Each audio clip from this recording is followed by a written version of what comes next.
Tu écoutes l'épisode 152 de S'ouvrir à l'amour, l'impact du système nerveux dans tes relations. Alors, si tu es nouveau ou nouvelle sur le podcast, que tu m'as rejoint suite à la lecture du livre, j'avais envie de reposer en fait les bases de mon approche du coaching amoureux.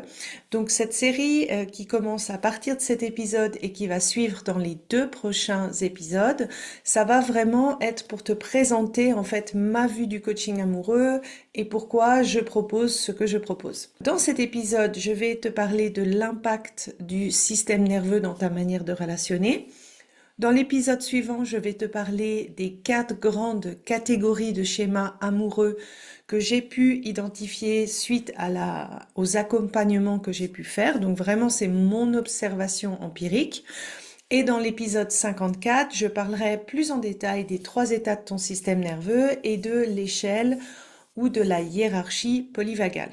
Alors déjà, pour présenter la théorie polyvagale, finalement, la théorie polyvagale, c'est une théorie qui a été développée par Stephan Porges et qui explique en fait que notre système nerveux, la partie autonome, donc celle qui fonctionne de manière automatique, qui fait que tu respires sans avoir besoin d'y penser, qui fait que ton cœur marche sans que tu aies besoin de dire hey, petit cœur bat s'il te plaît, eh bien, cette partie du système nerveux autonome, elle assure également ta survie. Et donc, pour ça, qu'est-ce que ça fait? Ben, ça scanne en permanence tes interactions avec l'environnement, avec les autres, pour assurer ta survie.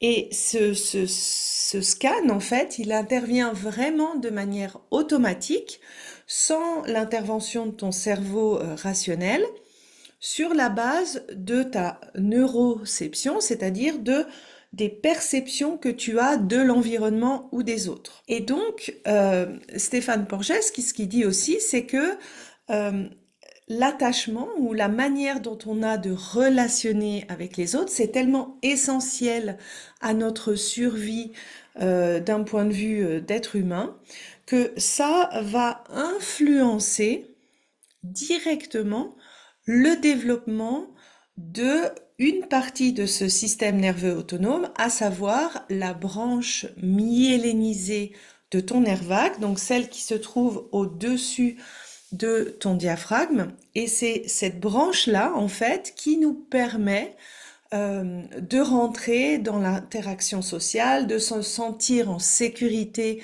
d'interagir avec les autres, parce que les autres branches, la branche dorsale ou l'état sympathique, c'était plutôt des branches qui assuraient la survie, mais qui n'étaient pas pour interagir et être en relation avec les autres. Et donc ça va bien sûr beaucoup influencer, si tu veux, ta capacité ou ta confiance naturelle ou ton sentiment de sécurité d'interagir avec les autres. Et ça, ce qui est important de comprendre, c'est que ça se passe bien avant que ta volonté rentre en ligne de compte. C'est-à-dire que toutes ces surréactions émotionnelles que tu peux sentir, tous les inquiétudes que tu peux avoir quand tu es en relation, tout ce qui vient comme ça automatique et où tu te dis des fois mais en fait il n'y a pas de mort d'homme, je comprends pas pourquoi j'agis comme ça, c'est typiquement des choses qui sont enregistrées au niveau de ton système nerveux autonome et qui sont pas décidées sur la base de ta volonté. Alors, comment ça fonctionne? Quand un bébé naît, il a déjà la branche sympathique, la branche dorsale, pour qu'il puisse assurer sa survie. Il va crier s'il a besoin de manger, s'il y a un grand danger, il aura la capacité de se figer. La branche, en fait, vagale ventrale, elle va se développer au fur et à mesure des interactions avec ces figures principales d'attachement. Donc souvent c'est les parents, mais ça peut être aussi les grands-parents s'ils gardent beaucoup les enfants, la maman de jour si l'enfant est beaucoup chez la maman de jour, etc. Et en fait, sur cette base-là, l'enfant va se créer une énorme base de données sur la base de ses perceptions dans les interactions. Donc ça peut être les mimiques des gens, ça peut être les tons de voix, ça peut être les comportements, qu'est-ce qu'il reçoit quand il est en insécurité ou qu'il a une émotion, qu'est-ce qu'il ne reçoit pas à ce moment-là. Et toute cette base de données, en fait, de perception, ça va aider l'enfant plus tard à comprendre, ok, ça c'est la sécurité et puis ça c'est l'insécurité et il faut que je fasse quelque chose. Cette base de données-là, en fait, elle va qualifier finalement les nouvelles perceptions qu'on va ressentir dans l'interaction avec notre environnement et avec les autres. Donc ça va se passer comme ça. Tu perçois par tes 5 sens, donc les yeux, les oreilles, les odeurs, le goût, etc., le toucher, mais aussi par ce que tu ressens au niveau de tes organes, l'interoception. Et ça, eh bien, ton système nerveux, il va comparer ça avec sa base de données. Et si dans sa base de données, cette perception-là, eh ben, elle est similaire à quelque chose qui a généré de l'insécurité, c'est là où ton mécanisme va s'activer. En temps normal, et quand il y a un vrai danger, avoir un système nerveux qui passe d'un mode de sécurité à insécurité, c'est essentiel à ta survie. Donc, le but, en fait, ce n'est pas de jamais être activé dans tes états, c'est vraiment d'avoir, en fait, un système nerveux qui est capable de passer de manière avec aisance par les différents états de ton système nerveux pour faire face au stress de la vie, puis à retourner naturellement, rapidement et facilement à ton état de sécurité, l'état vagal ventral, pour permettre en fait à ton corps de se régénérer, de se reposer, de récupérer du stress pour faire face aux prochains stress qui vont arriver. Donc ça, c'est vraiment la fonction en fait saine d'un système nerveux. Le but, c'est pas de ne jamais ressentir des émotions, c'est vraiment d'avoir un système nerveux qui est paré pour les aléas de la vie qu'on ne peut pas maîtriser. Là où le système nerveux peut devenir un frein pour tes relations, c'est dans la première base de données que tu t'es faite, et c'est souvent les expériences que tu as accumulées dans la petite enfance, je dirais jusqu'à 7 ans, qui ont le plus grand impact, mais bon, ça peut aller aussi plus loin. Eh bien, c'est quand tu as enregistré des événements qui étaient tellement submergents émotionnellement que ça a dérégulé ton système nerveux. Et donc, c'est à nouveau, comme je disais tout à l'heure, c'est ce qui explique toutes les fois où tu surréagis, où tu te sens en insécurité alors que rationnellement, il n'y a pas de raison. Et puis, aussi toutes les fois où tu as l'impression d'être un peu enchaîné, emprisonné dans un schéma amoureux que tu répètes malgré toi. Alors, qu'est-ce qui a pu vraiment déréguler ton système nerveux de manière significative? Ça peut être en fait un état que tu as hérité finalement de tes parents. Parce que quand l'enfant naît, en fait, il a cette branche ventrale qui n'est pas encore développée et donc il va beaucoup apprendre par le biais de la co-régulation et il va aussi hériter de l'état du système nerveux de ses parents par le biais de cette co-régulation. Donc, si ton parent avait déjà un état de son système nerveux qui était plutôt vers l'insécurité, bah, tu vas un peu en quelque sorte hériter de cet état de tes parents. Et donc, ça va avoir souvent 2 conséquences.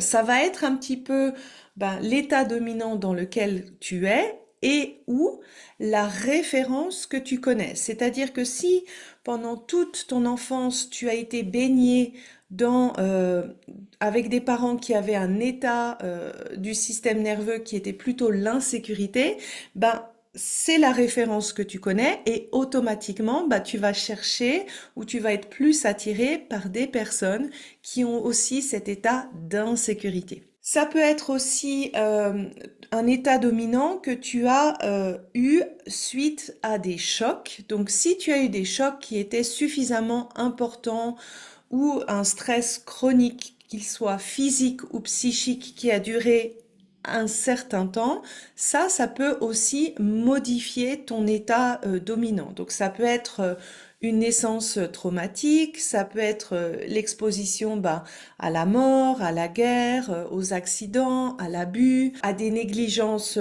parentales signifiantes, des phases prolongées de stress, de burn-out, de dépression. Et en fait, ça peut être tellement submergent que ça change ton état dominant par défaut. La deuxième manière de déréguler ton système nerveux, en fait, c'est que tu es plus rapidement activé. Donc, le premier impact, c'est que tu as un état dominant qui est plutôt vers l'état d'insécurité. Le deuxième impact, c'est que tu es beaucoup plus activé par des choses qui te mettent en insécurité. Parce que l'expérience que tu vis maintenant, eh bien, ça te rappelle des perceptions qui sont similaires à ce que tu as vécu dans le passé. Donc là, en fait, c'est on va dire, une activation qui se passe de manière plus rapide. Typiquement, moi, c'est ce que j'avais quand la personne ne me répondait pas pendant quelques heures au téléphone. Et ben là, c'était vraiment une activation plus rapide, alors que peut-être une personne qui a pas d'insécurité à ce niveau-là ou n'avait pas perçu de l'insécurité face au non-contrôle à l'inconnu, eh bien, elle réagirait que au bout d'une journée, ah tiens, il m'a pas donné de nouvelles, c'est bizarre, il faut que je lui donne, faut que j'aille voir ce qui se passe. La troisième manière de déréguler en fait ton système nerveux, c'est le retour à ton état de sécurité. C'est-à-dire que tu peux vraiment avoir du mal, une fois que tu es activé, à redescendre, où ça prend beaucoup, beaucoup, beaucoup de temps. Souvent, ça, c'est quand tu n'as pas appris à te réguler, soit par le biais de la co-régulation de tes parents, et que donc, du coup, en fait, tu as vraiment une flexibilité, on va dire, de ton système nerveux qui est pas optimale, et ça prend beaucoup, beaucoup de temps.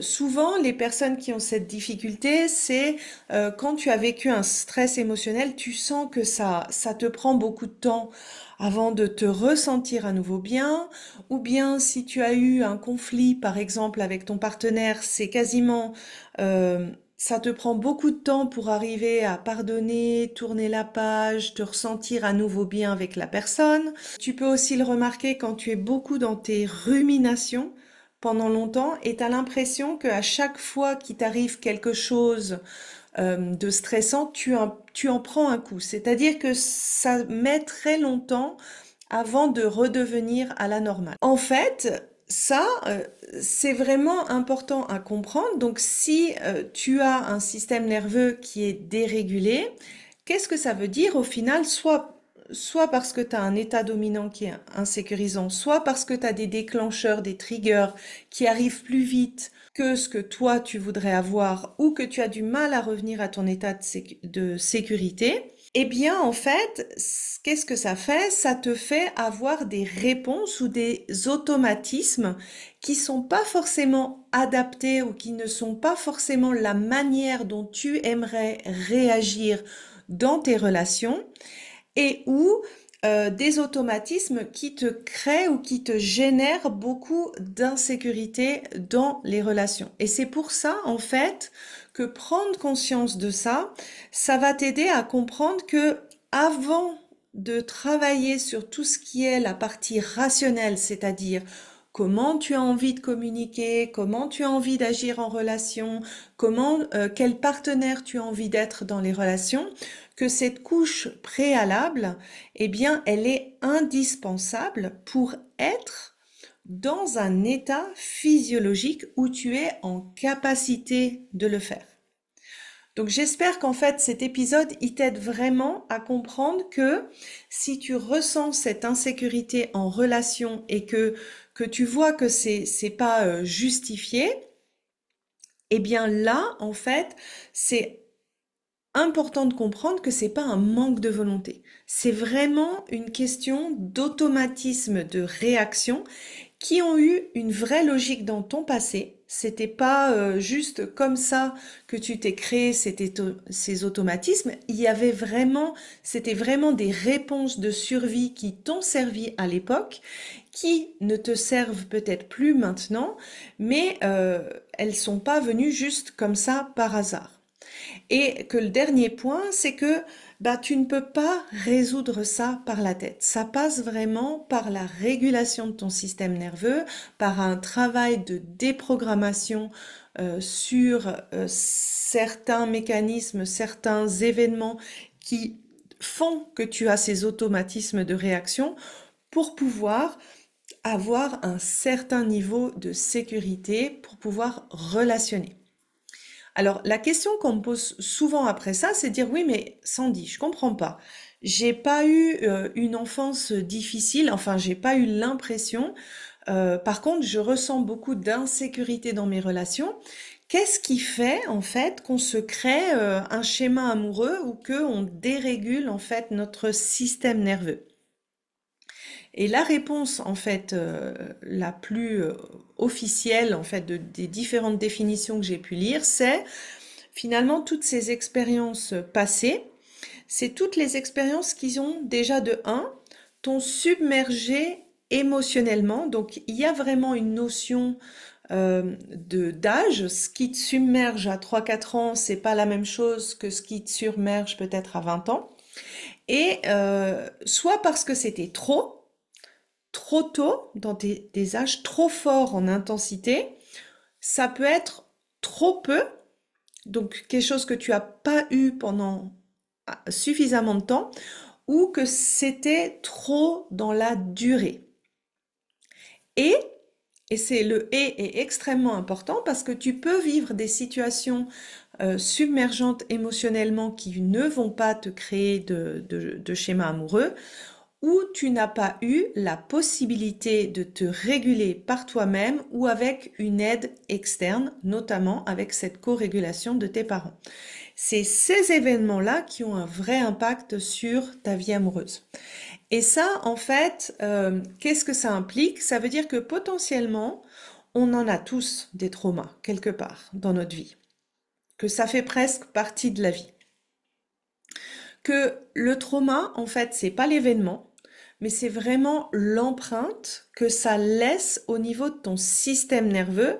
Et c'est cette empreinte-là, en fait, qui explique que tu répètes certains mécanismes de réaction et qui explique aussi avec quelles lunettes tu interprètes tes relations actuelles. Ce que je disais tout à l'heure, c'est pas parce que tu as vécu un événement difficile que tu as forcément un schéma amoureux. Si je prends un exemple assez extrême, même si tu as été victime d'agression, mais que tu as reçu du soutien, que tu as essayé de te défendre, bah c'est possible en fait que cet événement ait pas du tout laissé d'empreinte dans ton système nerveux et n'a pas d'impact sur ta manière de relationner. C'est principalement des événements où tu t'es senti vulnérable, impuissant et sans le soutien des autres. Par exemple, si tu avais des émotions en tant qu'enfant et on t'a souvent en fait nié tes émotions. Ah bah non, arrête de pleurer, c'est pas si grave, mais non, t'as pas mal. Donc que tu t'es senti vulnérable, tu avais mal, tu pleurais, et que on n'a pas été un soutien ou qu'on a été dans le déni de tes émotions, ben ça potentiellement, ça peut plus te créer un schéma que quelque chose qui était difficile à vivre et où tu t'es senti accueilli et soutenu dans tes émotions. Ensuite, ce que ça implique aussi, c'est que pas tous les événements vont avoir le même impact en fait sur toi. Il y a une espèce de hiérarchie de survie. Donc, par exemple, toutes les choses qui ont attrait à ton corps, potentiellement pour ton système nerveux, c'est un danger qui est beaucoup plus haut que d'autres choses dans les choses que tu peux vivre. Le fait d'être submergé émotionnellement, en fait, ça dépend beaucoup de ta perception.